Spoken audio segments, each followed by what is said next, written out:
엄마의 집 안방 서랍을 정리하던 날이었습니다. 병원을 다녀온 뒤라 기운이 없어 보이던 엄마를 대신해서 제가 서랍을 비우기로 했습니다. 안방 문을 열자 오후 햇살이 창문을 통해 들어와 방 안을 따뜻하게 비추고 있었습니다. 엄마는 거실 소파에 누워 계셨고 저는 조용히 서랍장 앞에 앉았습니다. 서랍을 하나씩 열어보니 세월의 흔적들이 켜켜이 쌓여 있었습니다. 오래된 영수증들, 고무줄로 묶인 편지 봉투들, 반쯤 비어있는 약통들, 언제 샀는지도 모를 건전지들이 뒤섞여 있었습니다. 그 사이에서 작은 메모장 하나가 나왔습니다. 손바닥만한 크기였습니다. 표지는 군데군데 벗겨져 있었고 모서리는 둥글게 달아 있었습니다. 분명 오랫동안 손때가 묻어 사용된 물건이었습니다. 요즘은 누구나 휴대폰에 번호를 저장하는데 엄마는 아직도 이런 걸 쓰고 계셨던 것입니다. 손에 쥐어보니 생각보다 묵직했습니다. 종이의 무게가 아니라 그 안에 담긴 시간의 무게였을지도 모릅니다. 무심코 첫 페이지를 펼쳐보니 익숙한 이름들이 눈에 들어왔습니다. 제 이름, 동생 이름, 이모, 삼촌의 이름들이 정갈하게 적혀 있었습니다. 엄마의 손글씨였습니다. 또박또박 쓴 글자들이 페이지마다 가득했습니다. 어떤 페이지는 파란 볼펜으로, 어떤 페이지는 검은 펜으로, 또 어떤 페이지는 연필로 적혀 있었습니다. 그런데 몇 장을 넘기자 이상한 점이 보이기 시작했습니다. 어떤 이름은 진하게 줄이 그어져 있었고 어떤 번호는 아예 뭉개져서 읽을 수가 없었습니다. 같은 이름이 다른 페이지에 두세 번 반복되어 적혀 있는 것도 있었습니다. 지웠다가 다시 쓴 흔적들, 펜이 눌린 자국만 남은 칸들이 여기저기 보였습니다. 수정액으로 지운 자리, 테이프로 붙인 종이 조각, 페이지 귀퉁이를 접은 표시들까지 정리되지 않은 채로 남겨진 기록들이었습니다. 페이지를 한 장씩 넘기면서 저는 묘한 기분이 들었습니다. 여기엔 엄마의 삶이 담겨 있었습니다. 어떤 페이지는 깨끗했지만 어떤 페이지는 얼룩이 져 있었습니다. 차 자국일까요? 아니면 눈물 자국일까요? 알 수 없었습니다. 엄마, 이거 아직도 쓰세요? 제가 메모장을 들고 거실로 나오자 엄마는 잠시 멈칫하셨습니다. 눈을 감고 쉬고 계시던 엄마가 천천히 눈을 뜨시더니 메모장을 보셨습니다. 그 순간 엄마의 표정이 미묘하게 변했습니다. 놀람도 아니고 당황도 아닌 뭔가 오래된 것을 다시 마주한 듯한 표정이었습니다. 아, 그거 그냥 있길래. 엄마의 목소리는 평소보다 조금 낮았습니다. 버려도 될 것 같은데요. 요즘은 다 휴대폰에 저장하잖아요. 그 말에 엄마는 고개를 저으셨습니다. 나도. 짧은 대답이었지만 그 말투에는 뭔가 더 있는 것 같았습니다. 단호함이 아니라 간절함에 가까운 무언가였습니다. 저는 더 이상 묻지 않고 메모장을 다시 안방에 가져다 놓았습니다. 하지만 마음속에 작은 의문이 자리 잡았습니다. 왜 엄마는 이 낡은 메모장을 버리지 못하시는 걸까요? 그날 저녁 엄마가 주무시고 혼자 남은 방에서 저는 다시 그 메모장을 생각했습니다. 엄마의 표정이 계속 마음에 걸렸습니다. 그냥 넘길 수가 없었습니다. 침대 옆 스탠드를 켜고 조용히 메모장을 다시 꺼내 한 페이지 한 페이지 천천히 넘겨보았습니다. 유독 한 페이지가 많이 달아 있었습니다. 다른 페이지들보다 색이 바래 있었고 종이 모서리가 헤어져 있었습니다. 자주 펼쳐본 흔적이 역력했습니다. 거기엔 번호는 거의 지워졌지만 이름만은 남아 있었습니다. 오래전에 돌아가신 외삼촌의 이름, 이웃집 아주머니, 예전 직장 동료의 이름까지 적혀 있었습니다. 연락할 수 없는 사람들, 연락하지 않는 사람들의 이름이었습니다. 그런데도 엄마는 그 이름들을 완전히 지우지 않으셨습니다. 외삼촌의 이름 옆에는 작은 별표가 그려져 있었습니다. 이웃집 아주머니 이름 밑에는 희미하게 김치라는 글자가 보였습니다. 직장 동료 이름 옆에는 생일 4월이라는 메모가 있었습니다. 그 메모장은 엄마가 쉽게 지우지 않는 것들로 채워져 있었습니다. 저는 그날 처음으로 생각했습니다. 이건 단순한 연락처가 아니라 엄마가 지우지 못한 무언가일지도 모른다고 말입니다. 하지만 정확히 무엇인지는 아직 알 수 없었습니다. 답을 찾으려면 엄마께 직접 여쭤봐야 할 것 같았습니다. 다음 날 아침 메모장을 다시 꺼내서 식탁 위에 올려두었습니다. 엄마가 아침 식사를 준비하시다가 메모장을 보셨습니다. 한참을 말없이 바라보시다가 천천히 제 맞은편에 앉으셨습니다. 아침 햇살이 식탁 위를 비추고 있었고 메모장 표지가 빛을 받아 반짝였습니다. 이런 건 왜 아직 가지고 계세요? 제 질문에 엄마는 바로 대답하지 않으셨습니다. 대신 메모장을 손으로 당기시더니 천천히 넘기셨습니다. 손끝으로 페이지를 눌렀습니다. 마치 종이가 아니라 기억을 만지시는 것처럼 조심스러웠습니다. 엄마의 손가락이 한 이름 위에서 멈췄습니다. 번호는 다 필요 없지. 엄마가 먼저 입을 여셨습니다. 목소리가 평소보다 부드러웠습니다. 그럼 이름은요? 이미 돌아가신 분들도 있잖아요. 이름까지 지우면 내가 그 사람을 잊은 것 같잖아. 그 말을 하시는 엄마의 눈빛이 흔들렸습니다. 슬픔도 아니고 그리움도 아닌 복잡한 감정이 담겨 있었습니다.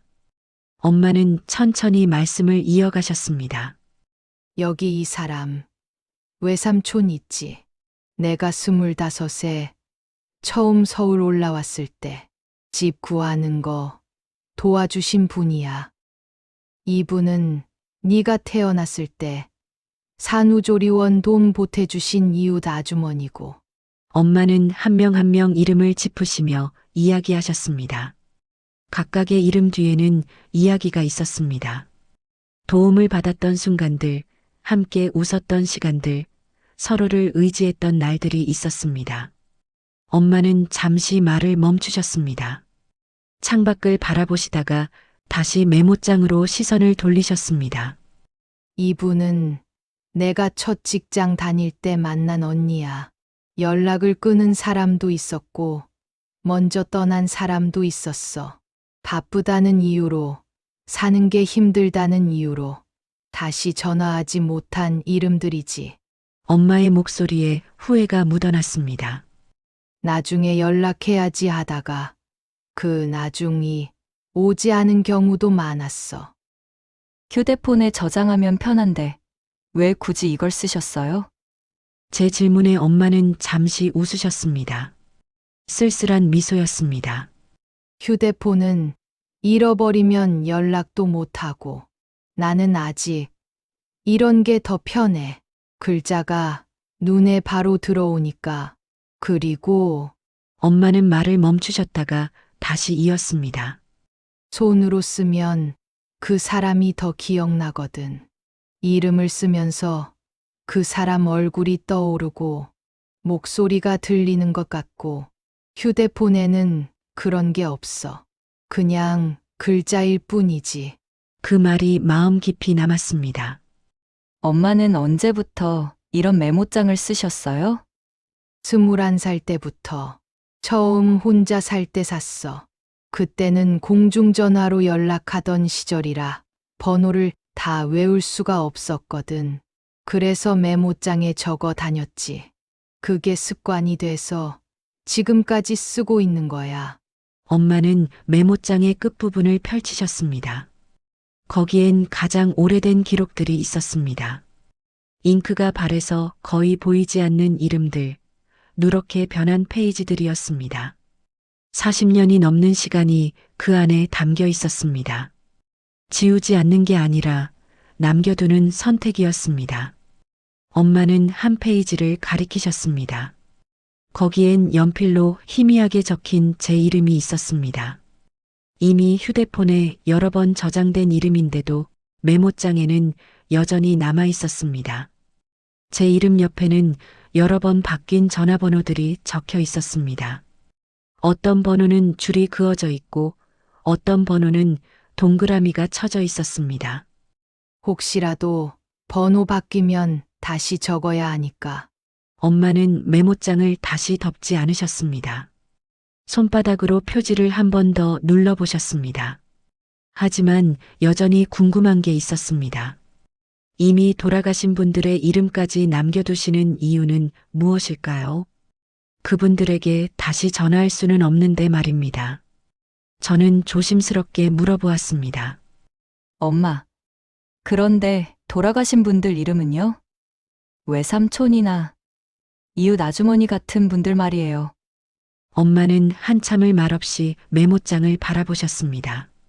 창밖에서는 새소리가 들려왔고 시계 초침 소리만 조용히 공간을 채웠습니다.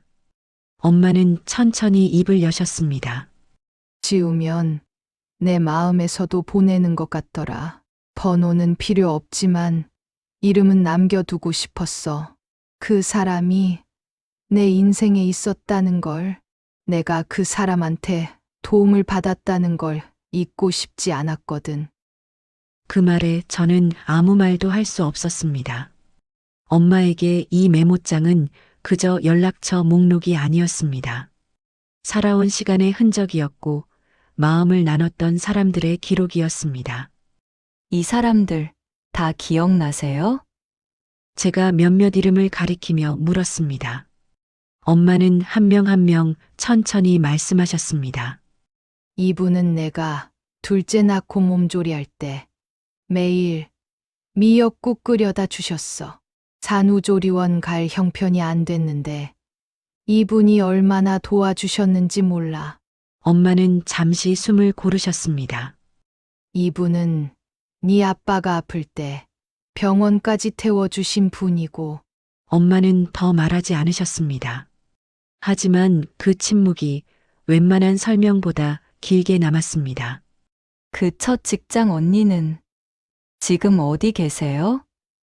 부산에 사시는데 벌써 10년 넘게 연락을 못했네. 왜 연락 안 하셨어요?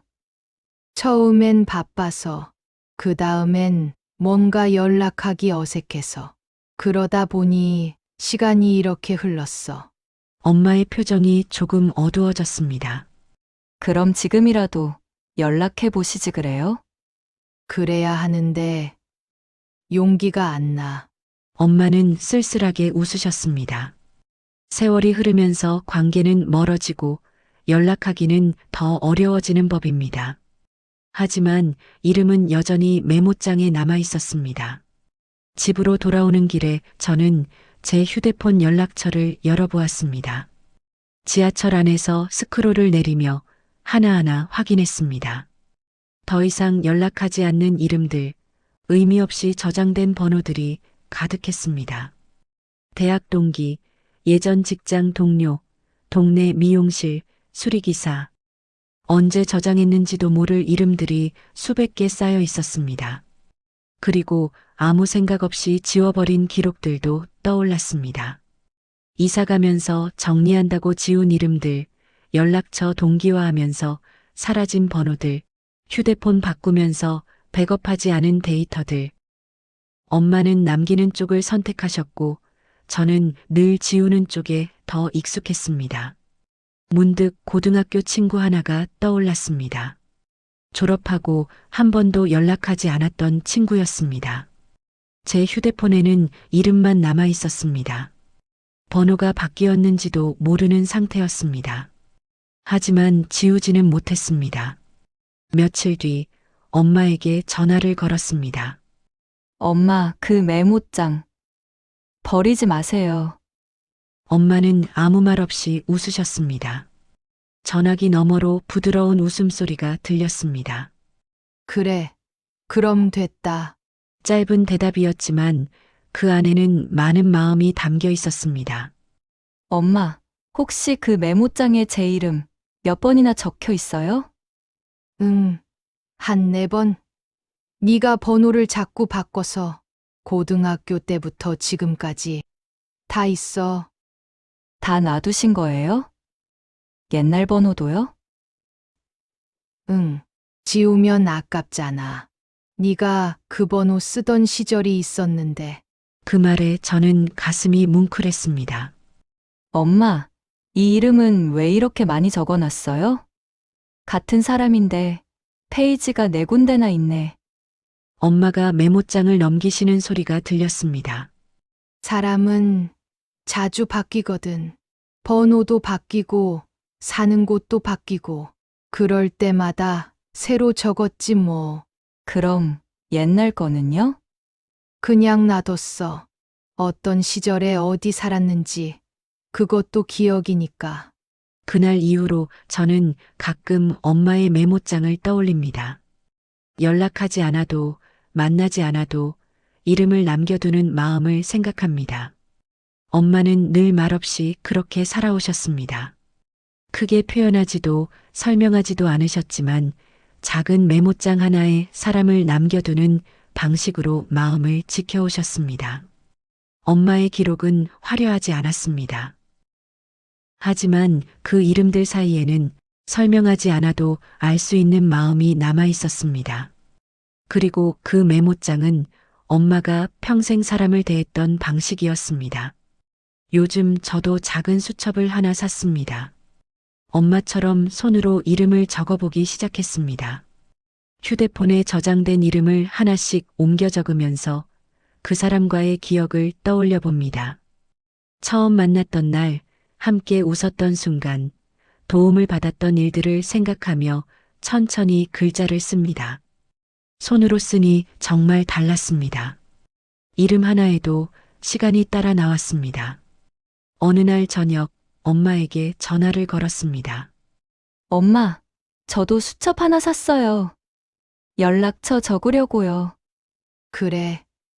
글자 쓰다 보면 좋더라.